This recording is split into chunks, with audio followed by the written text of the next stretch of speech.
All right, let's get started. Thank you for joining us this evening for Rising Coaches DEI Alliance Women Empowerment Series, night number one. My name is Daryl Jacobs, Executive Director for Rising Coaches DEI Alliance. Now I want to just start off with the introduction of our distinguished panel and then our moderators. First the panel, Director of Athletics at North Carolina Central University, Dr. Ingrid McCree, Executive Vice President at Elite Entertainment Experiences, Dr. Brittany Exel, and CEO of the BDS Agency, leader in the representation of women basketball coaches in collegiate athletics, Brian Stanchek. Now, tonight, moderators. This WNBA legend currently serves as Vice President for Women's Basketball for Rising Coaches DEI Alliance, Kim Hampton. And joining us a little later, this former Division I coach now serves as Vice President for Men's Basketball for Rising Coaches DEI Alliance, Brian Burton. And without further ado, I will now turn it over to Kim Hampton, our Vice President of Women's Basketball, who will explain tonight's format. Kim? Hey, thank you, Daryl. Thank you. Welcome, everyone. We hope you are as excited as we are about this initiative. Last year, when I first came on board, I had the opportunity to speak to numerous minority coaches, and I wanted to get a better understanding of what they felt they needed to advance their careers. And the overwhelming conclusion was that they needed information, they needed preparation, and they needed mentorship. And so that is what this initiative is going to be about this evening. It's going to be an opportunity for you to hopefully get the answers to those questions that some of you feel are only privy to others. Hopefully you'll get a chance to ask, well, you're going to get a chance to ask questions to people who have been successful navigating the world of sports. So please, by all means, take advantage of this series because it is for you. It is an opportunity for you to ask those tough questions. So don't hold back. Be tactful, but don't hold back on the questions. Ask the questions. And so with that, I'm going to pass it back to Daryl. Thank you, Kim. Let me explain tonight's format to you. The first 3 rounds will be moderated questions, which will consist of us, myself, Kim Hampton, and Brian Burton when he jumps on to ask the question. And then the 4th round will be open to the audience to ask questions. So without further ado, let me turn it back over to Kim Hampton to start us off. Kim? All right. So thank you. Okay. So this question is going to be to Dr. Ricky McCree. All right. Can you list the factors that you feel have been most beneficial in not only becoming a candidate for, but actually landing a head coaching position or administrative position? So I think, thank you, first of all, for inviting me to participate tonight. These panels are so very important, and that's one of the things I will share about being resourceful and a lifelong learner. But I will say from the chair that I sit in, I look for people that are very resourceful. What is it that you are going to add or value add to my organization, my university, our department? Again, being a lifelong learner. So what have you done? Formal and informal types of learning opportunities that's present on your CV or your resume that I look for. And being present. My mom always told me growing up to be present. And so what have you been present for in terms of those learning opportunities? Connecting with the right people. And also too, treating everyone with respect, from the custodial staff on up to the chancellor, because you never know who the search firms or the universities are going to call and ask about your character. And so when people say, you can't go off references, we do go off reference. I'll just put that out there. This is my last year in the chair, so I can be free to say what I want to say. But yes, we do. But experiences are critical. What kind of success have you had? Who have you worked for? That's very, very important. What type of leaders or head coaches have you worked for? And what have you learned from them? Your education is extremely important, and especially as women and men of color, is very, very important in how you've advanced your career. And then lastly, professional development. Again, what are you doing? Listing this panel as participation shows me that you care about what you're trying to do with your career. And then lastly, your references. include the student athletes. I've seen some resumes where there's testimonials from student athletes as well as student managers. Anyone that you've been able to impact along the way in your career in a positive manner, I think that's very important for you to share in your journey on becoming an athletics administrator or a head coach. Thank you. So I'm going to pass it back to Daryl. Well, thank you, Kim, and thank you, Dr. McCree, for that marvelous answer. This next question is for Dr. Ezell. I'm ready now, Daryl. I'm ready for you. Well, let me turn it over to Brian Burden, Vice President of Men's Basketball, who just got on with us. Brian, you have question number 2 for Dr. Ezell. Yeah, thanks so much. And thanks everyone for joining us. So we see success, Dr. Ezell, so often on the surface. It looks easy at times. We also hear the same lines of hard work. You have to win, you have to recruit well, you have to build your network, and you'll have success. Take us behind the scenes of some of the real stuff that most people don't see and may not hear that has taken you to the top of your profession, being hired at multiple different Division I's as a head coach. Oh, wow. Great question. Thanks for that, Brian. I think the first thing that I would do is piggyback on Dr. Wicker-McCree's comment about you can never be too educated. And being a lifelong learner has really served me well. I had the opportunity to earn my doctorate while I was coaching at the Division I level as a head coach. And that served me well moving on beyond coaching. I think that what we have to do as women in this profession is if we want people around us to truly grow as women, then they need to see a strong woman every day. And what we do behind the scenes, you really don't have a job description. I'm going to be honest with you guys. If it's beneath you, then you shouldn't be in that role. When you take on a leadership role, there is nothing beneath you. You need to know how the gym's set up before the game. You need to know everything that goes into recruiting. You need to know all the connection points across campus. You need to know not just the decision makers, but the true gatekeepers, as Dr. McCree mentioned. The gatekeepers aren't the people making the decisions. The gatekeepers are the people that actually know what's going on. And I think that what people sometimes get lost in, and I hope everyone on this call understands, you are not your job title. You are not. That is what you do. It better not be who you are. You need to focus on growing yourself as a person, as a friend, as a daughter, whatever it is that you identify as. It cannot be your job role because those things are so fleeting. And everybody on this call needs to understand that what you're doing behind the scenes, no matter how good, no matter how bad, you're signing up to get fired at some point. We are the only profession in America that everybody sitting on their couch thinks they can do. And there are 2 kinds of coaches that have been fired and coaches that are going to get fired. Neither one should affect who you are as a person. If it did to me, I wouldn't be sitting on this call with you because the things that I learned, I want to pass them on to you. I had 20 years at the college level. Awesome experience. And it really isn't about the scope of my reach. When I'm talking about all the things they did, it's about those moments of impact. And it might just be one person on this screen. So what do you do behind the scenes? Everything, Brian. You do absolutely everything. And the day that you wake up and say, no, I'm not going to do that, or I'm going to pass it down, or people stop bringing you their problems, you are no longer the leader. And you need to just step back and recognize that someone's about to take your place. Well said, Coach. Thank you. I'll pass it back to Kim. Thank you. Thank you for that.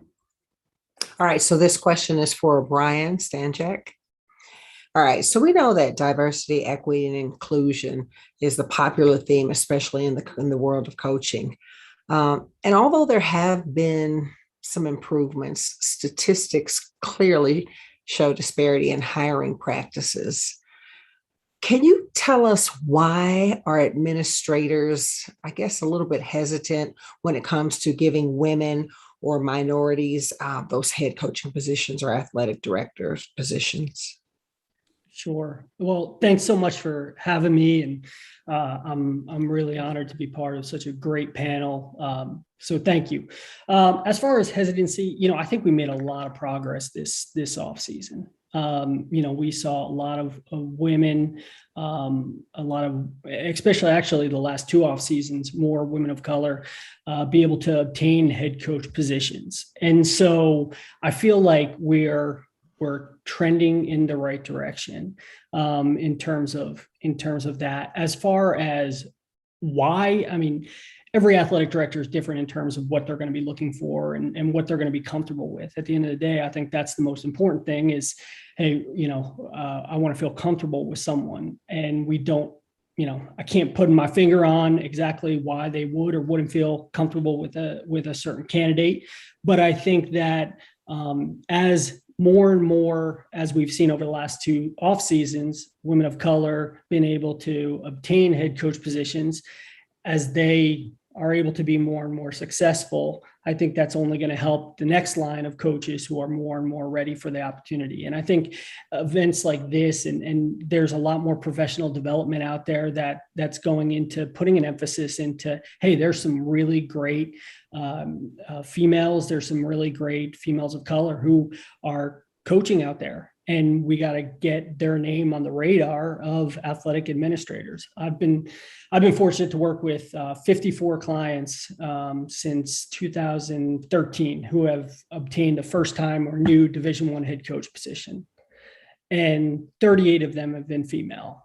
And so I've seen that trend really go in that direction. And I think the more that we can support each other, females can support each other, we can continue the professional development as the rising coaches are doing, and begin to continue to get names out there. It's only going to help. Thank you.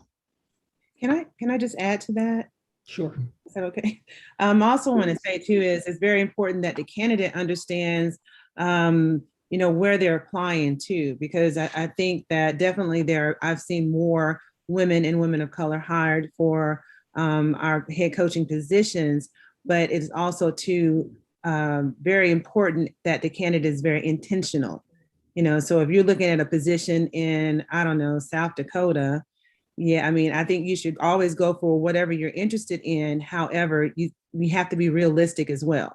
What has been their hiring trends in the past? When you look at their athletic administration staff, are there people of color on the staff? And so you really have to be intentional and do your homework, and then work very closely with agencies or firms like with Brian's. But I think it's very important that you are realistic about what are the opportunities and what are the real opportunities at those institutions that you may be applying for based on their past hiring trends. And let me just throw in one other thing, and kind of piggyback off that and a little bit of what I had said before. I talked to, athletic directors for almost every job that becomes available, and they can be a little bit more candid with me than they might be able to do with a typical candidate for various reasons. And so the one thing that I see though is a lot of athletic administrators are, they don't know who those, the females who are ready to be head coaches are. They don't know who the best, females of color who are ready to be head coaches. And so that's where I'm able to, and I'm very selective about who I work with. It's not like I'm just taking any and all coaches that come my way, but that's where I've been able to help in terms of being able to present people who are ready for those opportunities. And as Dr. said, it's everyone's looking for something different. And if you put yourself in a position to pursue a position where there's a fit on your end, rather than waste your time and someone else's time by pursuing something that there's no connection to, you're going to be better off in the end. Thank you. Thank the both of you for that. All right. So, Brian. Yeah, so we'll go to lightning round two. This is for all the panelists. We can go in any order that you guys want to. What is one major factor for success once becoming a head coach? And what is one major reason for failure? Well, I will say, and I have had the opportunity to hire 4 first-time head coaches. I've hired about 11 over my 14 years sitting in this seat as we've transitioned from Division II to Division I. And I will say the biggest challenge that I see for these head coaches becoming CEOs, that's the first thing, remembering that you are now the CEO of your program, is really on the management. Coaches are great leaders. They have great vision. They know the direction. It's the management challenge, managing people, especially if you're going from a school where there's limited resources to a school where there's more resources. Everyone thinks, oh, I can go from Division III to Division I because I'm gonna have more money, more staff, and I'm gonna be able to do the same thing. And it's not. The more grown folks that you have to manage, the more challenging it gets. And so the other day, someone asked me about, well, what should we look for in the next AD? And it's the same thing. I don't care how much money I could raise or the next person can raise. If they're not good at managing people, they're not going to be successful. And so I would say the biggest challenge is managing, well, first of all, finding the right staff members and the right team members to surround you to be successful. That is very, very important. And then the second is, how do you manage that team? So I would say managing or management skills has been very challenging for some of the coaches that I've hired. Yeah, I would jump on that, Brian, unless you want to go. Am I good? Please. All right. Please. So just to piggyback on that, I think the one word that popped in my head immediately upon hearing that question, I think trust, trusting your administrators, trusting the people that you hire, and then trusting the people that you've actually recruited. Trust can be the biggest differentiator between success and failure. And what Dr. Wicker-McCree was talking about, I think those two things align. You've got to hire good people and then trust them and let them work. We as head coaches love to be micromanagers. We love to act like we know everything. And the faster that you recognize you don't know all the things you don't know, the easier it's going to be. Learning to manage up is a big deal. Managing the expectation of your athletic director, the expectation of your president, of your board, of your fans, and tempering that with your own expectation of what success looks like to you. I think where coaches get into the weeds sometimes is, you're never going to be the next Pat Summitt. There was only one Pat. You're never going to be the next Muffet and the next Gino. You've got to be the best version of yourself, and that's going to be good enough for somebody. And being able to move from failure to failure or loss to loss without loss of enthusiasm will really carry you. So I would just definitely say it's trust. That's the biggest factor in success and the biggest factor in failure. If trust is gone, then most everything else will go with it. Yeah. Awesome. Coach, real quick with Coach Ezell, I want to follow up real quick. Is there any suggestion you have to actually build that trust, since that's such a key on both sides? I think for me, the biggest thing was be who you are. There's a transparent realism to leaders. People can see through garbage. Be vulnerable. Don't be afraid just to be who you are. I couldn't have my guard up 24/7. I just couldn't do that. That's exhausting. If something hurts, let them know. If you messed up, say, I'm sorry. If you've, overstepped, back up. I think there has to be quite a bit of self-awareness from the leader's position. And it goes back to my opening statement. If you want them to be something, then you need to mirror that. And you need to model and mirror the kind of behavior that you want, and then be trustworthy, hold people's confidence, okay? Do things without being asked. Those are little things that build trust, but I like speaking in sound bites. The one thing I would say is don't be afraid to be vulnerable. And can I ask you a question as well? Yes, ma'am. How long do you feel it took you to get to that place where you are right now? You said you coached over 20 years. How long did it take you? I think after my first year, I was a head coach when I was 28, coaching at the junior college level. And I really had an aha moment and an epiphany that I was going to either burn myself out or I was going to go to jail for killing somebody. And I had to find a happy balance somewhere in there. But it took about a year because everybody understands.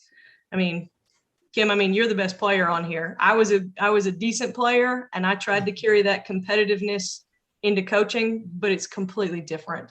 Once you slide over those 12 to 18 inches in that chair, you have to adapt, or you're going to get bypassed. And it took me about a year, and I'm grateful for that. It was a hard lesson to learn, but I was grateful. Thank you for that. Thank you. Thank Brian? you, Coach. Sorry to jump in on you, Brian. Thank you. No, it's all right. That's some great stuff. Yeah. And again, continuing to piggyback off Ray and Doctor, I think you're never going to be ready to be a head coach as much as you prepare and you think that you might be ready, and the more people that you talk to.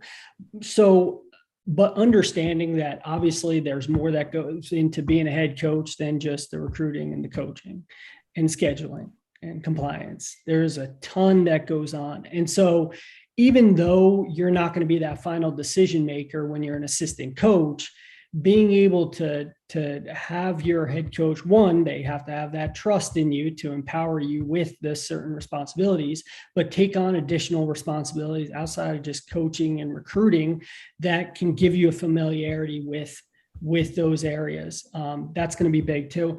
And yeah, I mean, staff is key, who you hire. I mean, just because you're their friends with someone doesn't mean that you should hire them. There's a lot of great people that are great to talk to on the recruiting trail and have, amazing stories, and you get along great with them, but they're awful to work with. And so just because you're friends with someone doesn't mean you need to hire them. Being able to to fill your weaknesses, understand what your weaknesses are, hire for those, constantly evaluate people, talk to people about, who they work with. That's great. But staff management is key, especially when you become a head coach for the first time. You're going to want to do everything yourself because you're kind of used to doing it, but you got to be able to hire people that you trust and can be able to delegate to and understand that they're going to do what you ask of them. Great point, Brian. And I may add, as Dr. McCree mentioned, program management. I think a lot of first-time head coaches don't realize the importance of that, but also understanding the culture that you're going into. Look, listen, and learn. The 3 L's, I would say, is most important, as well, in learning the external and internal constituents. That's very, very important. A lot of first-time coaches don't understand that, particularly if they didn't get that type of training where they come from. So I just wanted to preface that and throw that in there as well. Thank you, Daryl. I will pass it back to Kim. All right. And thank you all for those answers, but I can't wait until we get to the part where we can open it up and let the coaches ask some questions. Yay. Okay. So what is, I guess, one secret weapon or just some advice that you've learned along the way that's outside of the usual stuff? Like you all have given some wonderful answers to what you think has helped you be successful, but is there anything off the beaten path that you could actually say that has contributed to your success, or maybe even to the success of a coach that you've actually had a chance to work with? I'll take it. Quit looking at me like you guys want to go first. I'm going. I'll go. I think that the big thing for me, and I use this phrasing a lot, Kim, is don't ever mistake your methods for your mission. And there's so many people on here that I'm great at X's and O's. I'm a great recruiter. I'm a good connector. Yeah, but what's your mission with all of that? What are you trying to accomplish? If you go to bed at night and one life has breathed easier, then you've done your job. You have done your job. You're not going to reach everybody. You're not everybody's cup of tea. Some people don't like tea. Some people drink coffee. Don't worry about that. You've got to focus on your mission rather than your methods. And that's was a small piece of advice that someone gave me. Don't focus on being the best X and O's, the best recruiter. I mean, you're going to do that because you're competitive. But I know that when I die at the end of my life, I'm going to have to answer for the impact I made on the people around me with the gifts that I was given. And this was part of that mission. That's why I'm here. And I'm looking at this screen right now, and I've got a former player on this screen that's now a coach at the Division I level. And I want to cry just looking at the screen. And I've got friends on here. I've got some of my former assistants on here.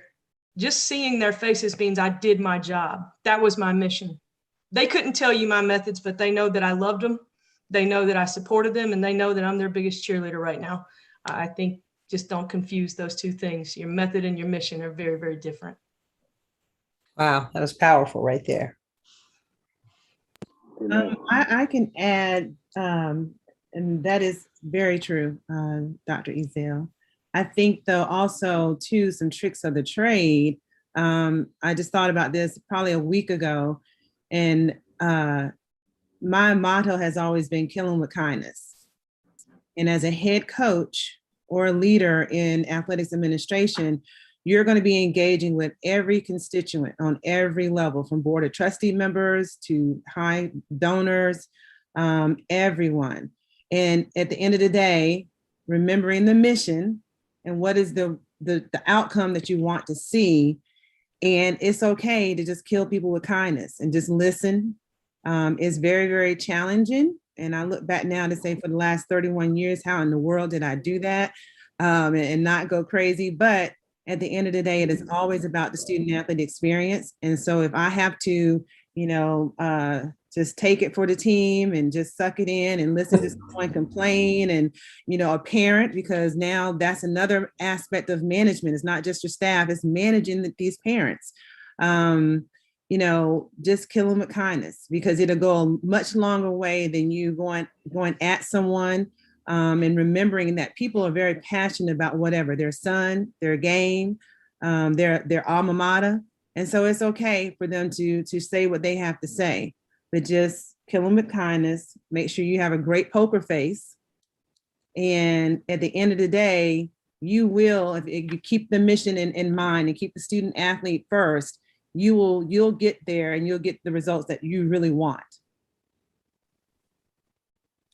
And I'll just add quick, I think, we've used some great words here, and mine would be gratitude, showing gratitude, obviously, to those who helped you get to where you are, but also show gratitude for the bad times too, because there's some bad times where you're struggling and you might feel like you're defeated, but at the end of the day, those bad times, it's gonna give you that tougher skin, and it's gonna change and make you and help you continue to forge on your path to be the best person and professional that you can be. So just gratitude towards that, the good and the bad. Well, thank you. Oh, yes. Yeah, really awesome. We'll keep it short.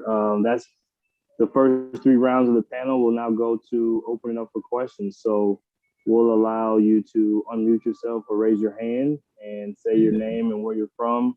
If you can specifically address your question to one person or another, that would be great, just so we know who's to answer. And if it's open, then you can also just say that you want to have it open. So you can either raise your hand or unmute yourself. Thank you. And it'd probably be better if you raise your hand, and then we probably can call on them. But by all means, we're open for questions to the distinguished panel, some of the industry leaders. So please take advantage of this opportunity to ask them anything that you deem as important, regardless of what it is. So I'm not sure if I have Zoom PTSD from all last year, but I have no idea how to raise my hand. So I'm just going to ask my question, if that's okay. My name's Erin Sinnott. I am currently at Minnesota women's basketball. My question was just for those beginning their coaching career and really stepping out for the first time. For those that have been in the game and kind of moving on as well, what would you kind of say I can do as a coach starting out to really set myself apart, to be prepared to step into a head coaching position, or even an athletic director position in 10 years from now, or whenever that becomes available and a part of my path? Hey, Erin, good to see you, and congratulations on your new job. You're in a good place. I would say this. I would say be a work taker, not a work maker. don't make more work for people that you're around. Peek your head into an assistant's office or to a head coach's office and ask them what you can take off their plate. And pretty soon you're going to find that your plate's full with things that you never even knew were out there. So that would be my suggestion to you. Just be a work taker, not a work maker. Nobody ever really drowned in sweat. You know what I mean? Give it a shot though. Give it a shot. And I would just add too, also think about all the things and work experiences you've had outside of coaching and athletics. People don't think about that, right? My undergrad degree was in criminal justice and I worked in the jail while I was a grad assistant at North Carolina State. Well, you know, I'm using some of those skills now because our athletes get in trouble, coaches get in trouble. So, so don't ever underestimate your work experiences. And in fact, I used to tell coaches, ask when you go on that home visit, ask the student, the prospect, have they ever worked outside of their home? Because that tells you a lot about that student athlete or that prospect in terms of responsibility that they've had to someone else and to a different organization. So the same thing for you. What's in your background that you can glean from those skills, you know, whether it was working at a food service industry, you managed someone or you dealt with customer service. And so athletic directors always look for, especially in situations where you're at a smaller school and you're always having to ask, you know, who else can come and help today on game day, or who can do this, who can, you know, do this project with us for SAC. So all of the skills that you've acquired throughout your lifetime are very important. Figure out how to highlight some of those in your personal brand. And I'll just add, just take advantage of being young enough to understand the importance of networking right now, and networking and making a good impression, a great impression on those that you work with. And it's not just your AD and your SWA. It could be, I mean, I use examples when I went to school at Seton Hall, and, you know, the head of development is now the AD at Seton Hall. Two of the assistant ADs are SWAs at Division I schools that have had openings that I've been fortunate to help clients transition to. And so it's not just, you know, your AD and your SWA, but, you know, from the top down, make sure you build relationships, make sure that you stay in touch when you do move on, if you do move on from there. And that way, you know, whichever path you want to go, administrators are going to be valuable to you, whether you want to be a head coach or an athletic director. Dr. McCree, I bartended for a little while. I promise you that helped me when I got into coaching. I promise that was a bonus. All those issues, right? You gotta have certain skill sets. You know what I mean? Right. That's multitasking. 1,000. Well, those transferable skills will help you regardless of whether you get into coaching, leave coaching. Those transferable skills and reinventing yourself is definitely going to be the key. I'm just talking about life in general, when you leave one profession and go into the other. But those transferable skills would never be a deficiency for you as well. We have a question. I see somebody hands up. Come on in. Can you unmute yourself? Hey, Yes. Thank you guys for your time. My name is Caitlin Benedict. I am at Salisbury University and I work with the men's basketball team. My question is for Dr. McCree. You were talking about knowing how to manage people. I just want to know, how do you develop those skills? So I think, you know, the best way is by doing. But if you're not at the point where you're able to have oversight of other individuals, especially other grown individuals, there's all kinds of professional development, and not just in the athletics world. You know, the WBCA or the women leaders, look outside in the business world for professional development opportunities on management specifically. And so there's a lot you can do in terms of reading up on that, and also to asking for opportunities to maybe supervise individuals in a small project. But I think for me, luckily, because I coached for a very long time, but I was also an administrator at the same time. So I was developing those skills, both leadership and management skills, kind of at the same time. And so that's why when I look at our coaches and I talk with them about management, I'm, you know, very intentional about sending them to professional development, sending them to some of the things that we have on campus in HR on management, because you're thinking about delegation, you're thinking about accountability, evaluation, assessing. And so all of those things you can learn, through self-teaching in terms of reading and those resources, but also attending different professional development opportunities. But the very, very best in all of that is great, but until you're actually doing it, you can only use the pedagogy aspect of it and what you're learning. But management is it's very challenging. Great. Thank We have you. a question. We'll go with, I'm sorry, Kathleen, you have another question? No, I was just saying thank you. Okay. We'll go with the next question. We'll go with Samantha Quigley, then we'll go to Carolyn Small after Samantha Quigley. Yes, thank you all so Samantha? much. Can you hear me? Yes, we can. Great. Sam Quigley Smith, head coach at SIUE, just outside of St. Louis, but was just curious if you had any advice or thoughts about when things go south, because they, at some point probably will. I think we're in this really great phase right now of, oh my gosh, this is new. Everybody loves everybody. But something tells me it's not always going to be that way. So maybe some advice, some thoughts, and maybe not just from the losing side of things, but even in the staff management side of things. I think we all get along really well right now because there's not games and we're not in a struggling process. So any thoughts, any ideas, methods? Yeah, I'll take that one. I think, the big thing for head coaches and their relationships with their athletic directors or SWAs or sports supervisors is they don't want surprises, just no surprises. And so being able to develop a constant line of communication, even if you think something is small, just discuss it with your AD, document it, discuss it with your AD, your sports supervisor. And so if a parent calls about something, you had already discussed, hey, I had an issue with this player, and they're aware of it. So no surprises.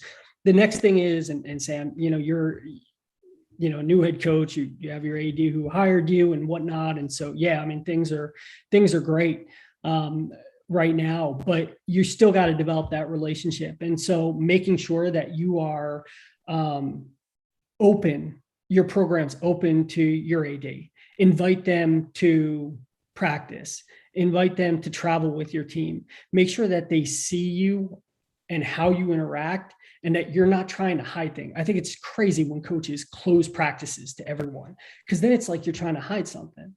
But if you open practices and you invite your AD to come and talk to the team and your sports supervisor come talk to the team, travel with the team so they can see how you are around your team. And they know everyone has bad days and whatnot, but if they get to know you and see how you are around your team off the court, then some of these issues that might come up, because they've interacted with you enough off the court, I mean, they're going to have your side 100% without question. Yeah, and then I think coaches sometimes fail to remember that the AD is one of the few people that can advocate before you with your chancellor or president behind the closed door. And so I totally agree, Brian, in terms of making sure that AD is engaged, or sport administrator, of course, is going to be engaged. But I also would say feedback. On my door is a sign. It says no blind spots. And it has almost every constituent of athletics on the outside of the inner circle. And so what I tell the coaches is, basically, you want feedback, and whether it's good, bad, indifferent, be open to that. And it's so funny because coaches give feedback every day, constantly, at all times, but are some of the worst with receiving feedback. And so if you can get comfortable and and be self-aware. I attended a professional development with the Center for Creative Leadership, and they are phenomenal. Very expensive, but they have scholarships, but they're phenomenal. And one of their training programs is basically on feedback. How well do you seek it? How well do you give it? But you cannot get better hiding and running away from feedback. So whether it is from your compliance person, your academic staff member, your athletic trainer, right? Your strength coach, they spend more time with them than they do with the head coach or the coaches. And so really constantly seeking that feedback at all times you're never going to get rid of the blind spots 100%, but you can limit them, drastically by getting feedback and seeking feedback. And don't be afraid of the head coach, your evaluation by your supervisor. Always see it as, here's a way that I can get better. Yeah. Sam, those are such good points. I was just going to say, like, you guys were talking about earlier about like apologizing. I'm like, I don't know how many times I've apologized in the last 4 months because I'm just not used to having so many staff members, like on and in my corner. And it was so often, myself and one other person. So now to have, 6 or 7 different people that are all trying to help you, you're just like. Well, that psychology class you took in college will definitely help you. Welcome to being in that seat. Amen. Yeah. If I get my doctorate, I know what it's going to be in. Oh, absolutely. Sam, I would tell you this, one of the best phrases I ever heard when I took over a new program, and I took over 4, is do an autopsy without excuse. Some things died in the program or you wouldn't be there. Let's just be honest. You've taken over something because they wanted a change for some reason. Do an autopsy of everything in the program, from staffing to personnel to budget, everything, and then make no excuse for it, because now everything involved in that program is yours. You have to own it. Good, bad, ugly, it is yours. If something good happens, give that credit away. If something okay happens, absorb it and just kind of move on. If something bad happens, own it, own every bit of it, and protect your people. So notice that Dr. McCree didn't say that she was going to be doing evaluation on an assistant coach. It's you. So I don't care how much you want to blame an assistant, you want to blame a player, it's all on your shoulders now. Don't shirk away from that. Like Brian said, don't run and hide, face everything head on and just own it. You'll be great. Good luck. And you know what it's about? It's about learning the culture, and whatever you got into, you inherit whatever came with that program.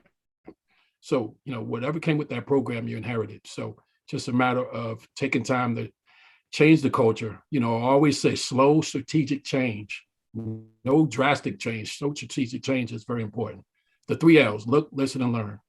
Let me just add 2 real quick things, Sam, because you're going to be successful there. And what I'm talking about is not, just when you're struggling. You got to have your program open and continue to develop your relationship with your athletic administrators and sports supervisors and presidents, even when you're successful, because those student questionnaires that come up at the end of the year that everyone hates, even if you're 25, you win 25 games, you're still going to have 1 or 2 kids that are going to put something negative on there. And so you have to make sure that you have that open line of communication relationship, whether things are going good or bad. And one other thing I want to add, and I don't want to take up much more time, but, you had talked about transitioning to be a head coach and now having 7 people to manage. And, you probably feel at times like, oh man, am I giving them enough stuff to do at times because you're not used to it. But, you can also empower your assistants to, now, again, you're ultimately responsible for your staff, but, if you have 1 or 2 assistants that you entrust, empower them in a staff management type position where they, can also provide some oversight to those other positions. And so it takes a little bit of pressure off you as a head coach.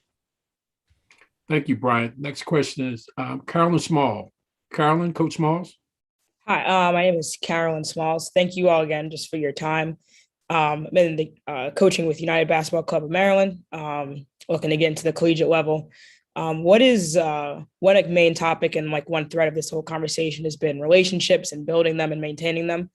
What would you say is one really good way to maintain relationships with coaches that may already be on the college level, or, just maintaining that and building them so that you're not just calling, for a job in the future, but you already have that relationship with them? How do you sort of build that from the ground up? I'm a thank you note writer. Anybody that I've ever encountered on any of these panels, I've been writing down everybody's name that I'm seeing so I can drop people notes. I used to pay attention to scores and just drop notes, drop emails. If I could catch somebody on social media, hey, great win, great pickup on that recruit. Hey, I saw that your college just was ranked in the top 10 in engineering. Something that's going to stick out to a head coach is that you're paying attention, that you're present, that you're interested in what's going on. But Yeah, I'll just keep it real short. I write a ton of thank you notes, a ton of thank you for your time. Nice to meet you. If I can ever be of service, let me know. And then I try to stay in touch. I had the honor of being around Dr. McCree out in Las Vegas for Top Connect, a couple years ago. And she was one of the first people I wanted to drop a note to as soon as I got home.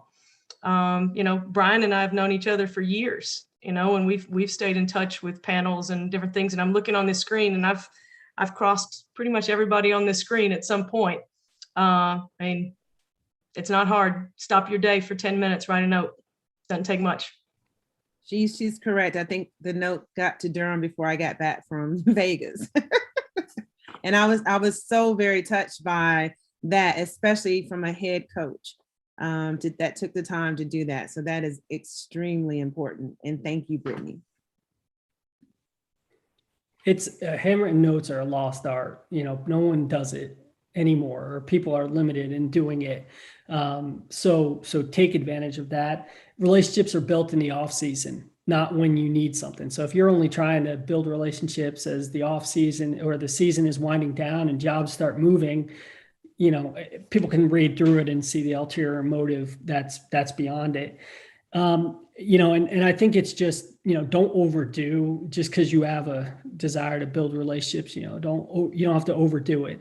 For me, it was, I dropped coaches a note before the season to say, hey, just want to wish you the best of luck this year.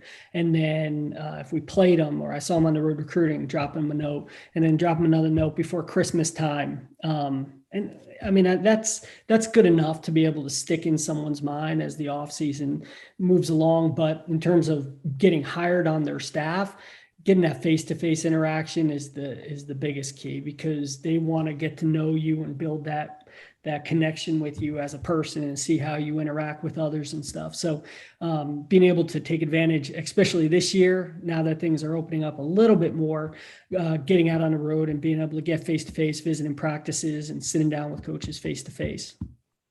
Thank you, Brian.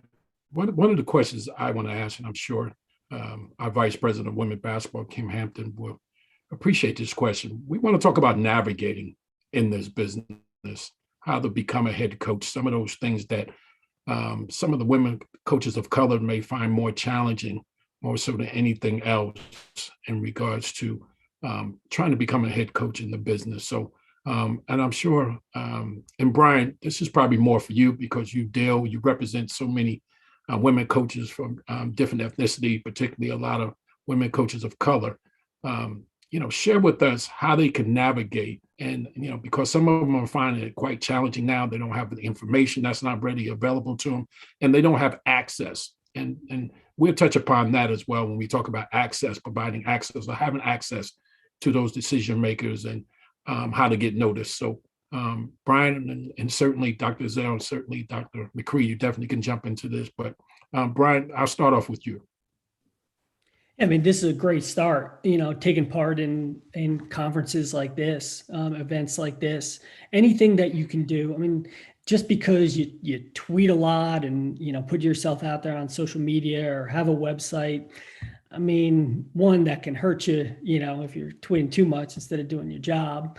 But I think, taking part in as many opportunities that you can get your name or your face out there is big. And it doesn't have to be just, in your industry. It can be different things that athletic administrators are running, because they're the ones obviously doing the hiring. But, being able to invest in yourself, I hear it all the time from coaches who say, when I was young and coaching, my school didn't pay for Final Four, but I found a way to scrap it together to go and build relationships, and those relations, some of those coaches I met at that Final Four that I scrapped it together are clients of mine now, and so just find a way to get it done. The women's basketball profession is incredible. There's people who are going to help you and be willing to help and whatnot. So utilize them as resources, but just taking advantage of any of these opportunities that your name can be seen or your face can be seen that's the biggest thing.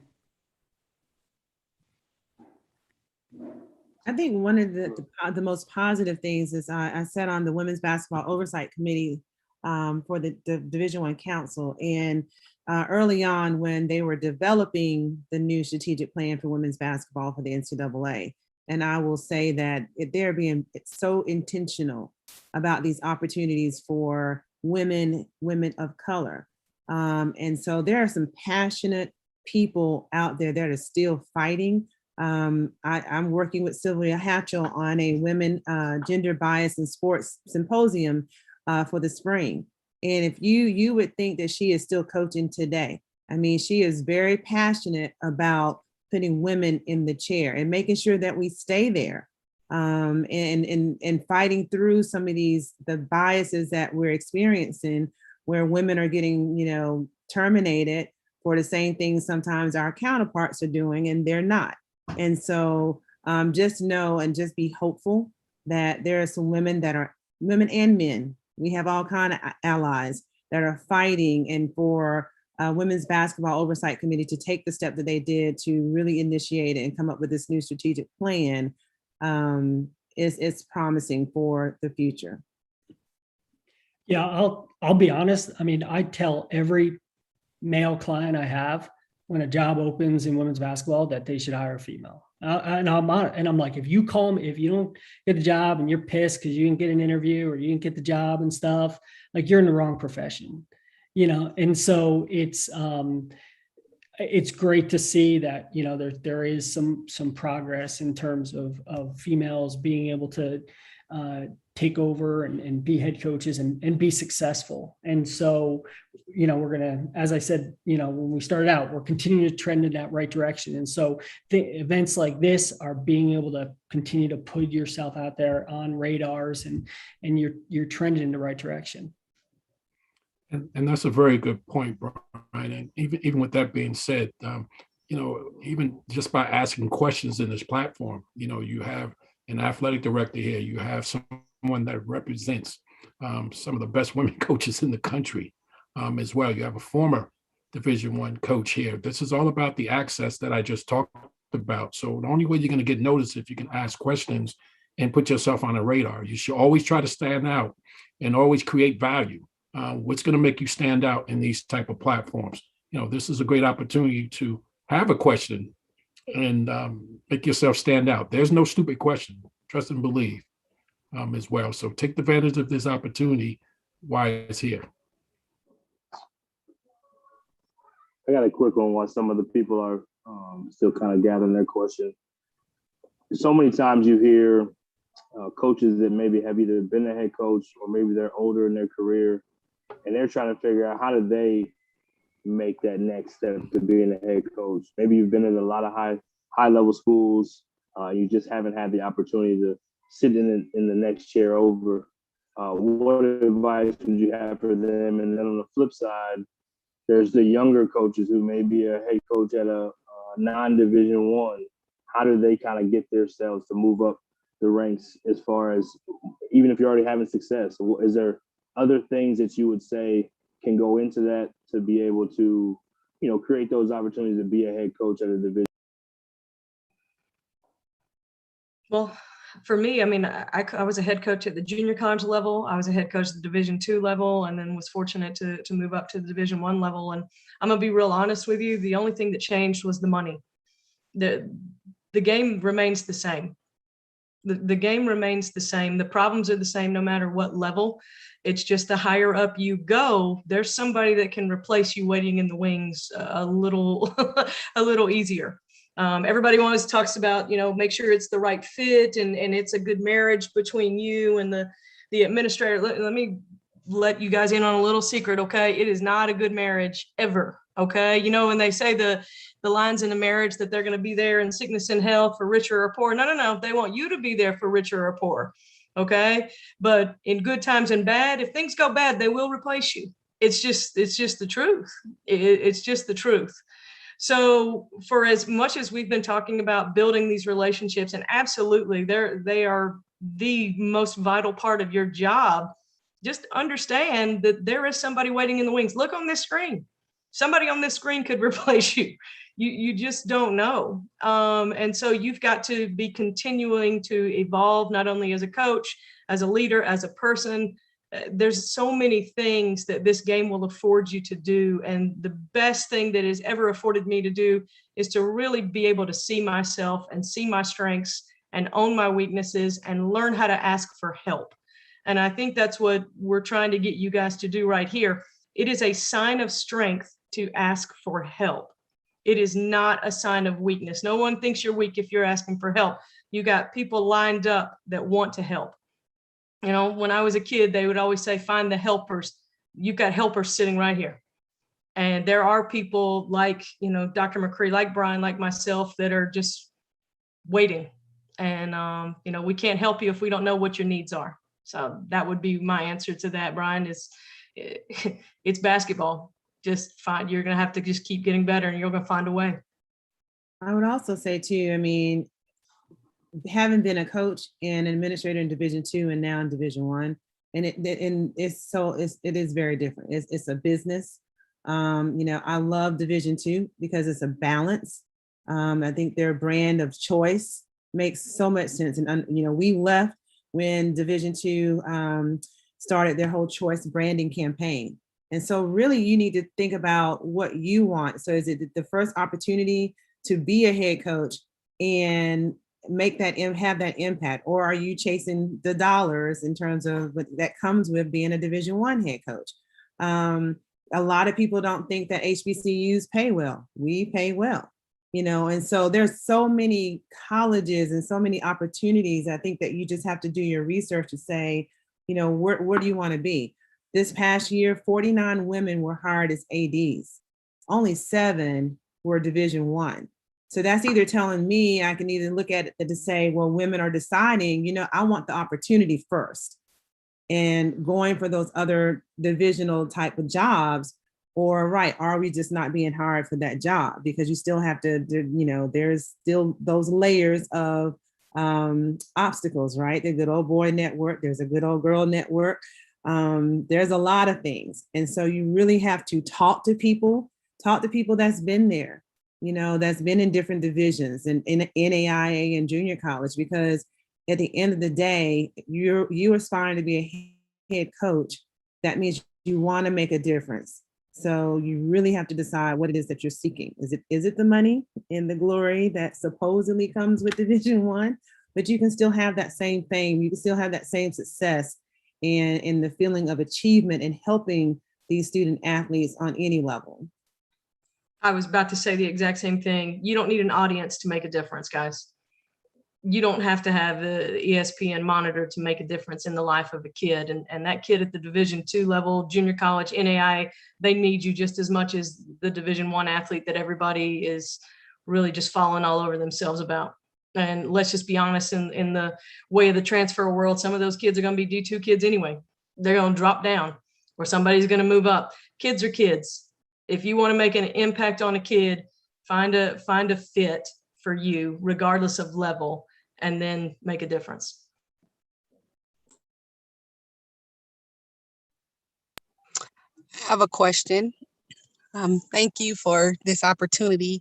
I'm currently a high school coach out in Omaha, Nebraska. I've been coaching, will be my 4th season, but it will be my 3rd season actually coaching. The year before we had COVID, and then we didn't have a season because of COVID. And then we had an issue within the program where one of the assistants coaches I had to let go because of their personal life had spilled over into the basketball program. And then this year we had another issue with another assistant coach I had to let go. But now I'm in a phase where the after effect of those 2 incidents that we had with the assistant coaches has brought about some trust issue within the program.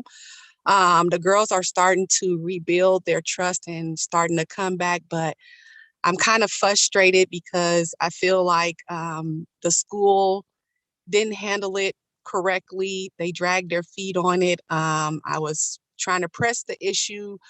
It's not lost, but I feel like I just don't know what to do as far as rebuilding the trust on the team, rebuilding our team with these last 2 issues that had happened. It's kind of it's kind of frustrating as a head coach now, and I feel like I have nobody to turn to. So with that situation, how do you find somebody that you can really trust and talk about what's going on with your program without, I don't know, I just need help.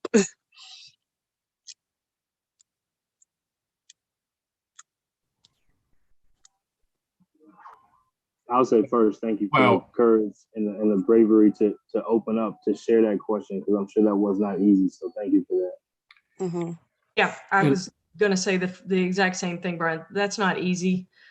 You've already taken the first step, and that's recognizing the problem and trying to address it head on. I don't want to speak to whatever your problem is, because I can't intelligently speak on the inner workings of your program, but I can tell you this. You need to find what I call is a board of advisors. I've got people that are friends, I've got people that are acquaintances, and then I've got some professional people that they'll just let me pick their brain from time to time, but I wouldn't necessarily call them a friend. I have what's called a board of advisors. And when I'm in a situation similar, or I just need a little bit of guidance on something that's made me, pause, go ahead and practice that pause and reach out to some people that are going to have some experience with dealing with that level of that level of problem. So my only advice intelligently that I can give you, get yourself a board of advisors to help you through it. Yeah, mentors are key, and it takes time. That board of advisors, mentors, it takes time to weed out the good ones, the ones who are going to be loyal, because I'll tell you, and Britt probably knows, like, there's so many coaches you ask advice on for, and they tell you exactly, I do it this way, I do it this way. And then all of a sudden you see them in the news facing the same situation, and they're not handling it the same way they told you that they would be handling it. And so you got to make sure that, mentors are key. Unbiased mentors are key. And I would also just add, even with your board of advisors or not at this point, because you're seeking kind of immediate help, look towards your mental health professionals. That is something that, we are all, and everyone on this call, we are all not struggling, but we're all trying to find ways to help our students, help our coaches. So in ourselves, this past weekend, we lost a game we shouldn't have for football. And we used Teamworks, and I sent an email, a text message to all the coaches. And the head coach called me today. It's like, I feel bad that you had to call, you had to text my coaches. I'm like, you know what? I always text the student athletes. Y'all just don't know about it. But sometimes the coaches need pep talks too. And so I think it's very, very critical these days, where we are in our society and all of the challenges we have, is to have a mental health professional somewhere at reach to help you navigate through some of these challenges. Okay, thank you. We have any. And our last question will go to Coach Dixon from. Hello. My question, mine is a little different. I've actually had the opportunity to be a head coach at 2 different Division I programs. And I guess my struggle was I took over programs that were at the very bottom of the conference. And I felt like I had a lot of success. We moved those programs from 9th place, 10th place, all the way to 2nd or 3rd. But you were given maybe a 3-year contract. You had a athletic director's change, and that new AD may have come in and wanted to go in a new direction. You did win a championship in those 3 years. And so I guess, and then in my last opportunity, we had a lot of success, took over a program that was 9th place, moved it to 2nd and 3rd. I had 3 different presidents, and I had 4 different athletic directors in 6 years. And so the last year out, we won over 16 games, had a winning overall record and a conference record, but, they still wanted to make a change. And so now I'm, trying to find my way onto how do I get that next opportunity. And I'm grateful because I'm in a great situation right now, and I've learned a lot from a winning coach and things that I would do differently. But it's about, finding the right fit and maybe having someone that believes in you that's willing to give you that opportunity again. I'll answer. I think your best shot at that next opportunity is going to be taking over for a first-time head coach who struggled with everything off the court, who had where maybe the athletic director had to worry about babysitting a little too much during the 3 to 5 years that they were a head coach. It might not have, they might not have been a bad person, but they might not have been prepared to be a head coach as they had anticipated. And so seeking out those opportunities where maybe there's a first-time head coach who might have struggled a little bit, and athletic director wants to hire someone who's going to be a little bit more experienced, understands what it means to sit in that Division I chair, so that learning curve isn't as steep. I can recommend a good agent if you're I can recommend a good one right here on the screen. But I think you said it right. Brian hit the nail on the head, and finding someone that can champion you to the right people. It doesn't have to be an agent. It doesn't have to be. And gosh, from the sound of it, do your research on whatever school you're going into. That much turnover at the presidential level and the athletic director level, that may not be a place that anybody wants to be. That's who, what, when, where, why. Good gracious, that's tough. So good luck to you though, Coach. That's awesome. Thank you. Well, I'll thank you guys. Brittany, just to say, I'm sorry, Daryl. But yeah, the leadership is so important in during your homework. I've had 4 chancellors in 13 years in this seat. And I said, if I decide to do this after this year, again, the leadership is going to have to be an advocate for athletics and proven. So, and I'm in a bit different position because, right, I have my 30 years in the state, so I can go home and do nothing, but I'm not done yet. So, but it's going to be very important that I research wherever it is next, Division I, II, III, whatever, that support has to be from the top. It has to be. And I'll jump in real quick there, if you don't mind, and just say congratulations also, Coach Dixon, in being selected in the Rising Coaches DEI Next Up Head Coach Initiative. So we're excited to have you, and you've earned that, and hopefully that helps propel you to exactly where you want to go. Thank you all so much, and thank you for this opportunity. Well, thank you, Coach Dixon, and I'm sure you know our Vice President for Women's Basketball, Kim Hampton, very, very well. And you're going to really get to know her quite well going forward as well. But thank you for your questions. I'll turn it over to our Vice President of Women's Basketball, Kim Hampton, who will share her thoughts, and when she unmutes herself. How about that? Yes. Wow, everyone. I just want to really say thank you so much. It was some incredible advice. I mean, I started writing. I'm just kind of like, wow. And Brittany, girl, you need to do a book, really. I mean, because all of your little snap sayings and your just, oh my goodness, you are awesome. But all of you, I mean, Brian, Dr. McCree, I mean, the information was phenomenal. And I'm so glad you coaches got a chance to ask questions. And some of you didn't ask questions, but this is why we are here. So please, we're going to do it again. Please, please, please, if you can, be willing to ask a question, because if you don't ask, how are you going to find out? Like Serena, you just asked that question. You would have never known. And I thought they gave you some great advice. So please do not be afraid to ask your questions. And thank you all again.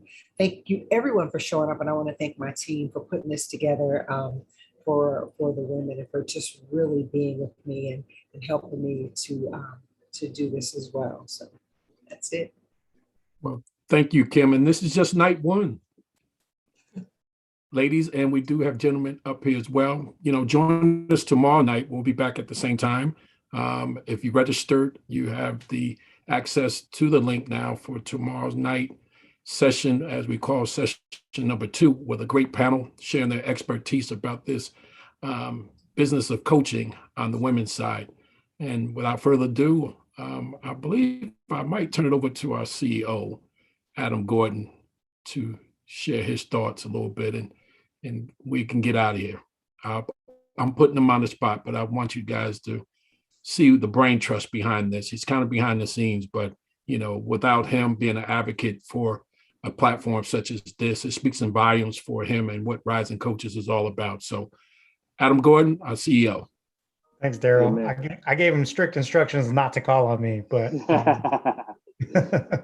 I appreciate everybody being on here. This was awesome. Great info and insight from our panelists. And thank you to all of you guys for attending and participating and asking questions. Great questions. And we hope to see you back tomorrow. Same time, same place, same Zoom link. We'll email you a reminder right before, like we did tonight. And again, thank you guys so much. And if there's anything that we can ever do at Rising Coaches for you guys, please don't hesitate to reach out. I put my info in the chat. You can find out more info or reach any of us at risingcoaches.com. So hope you guys have a great night, and thanks again. Thank you, panel.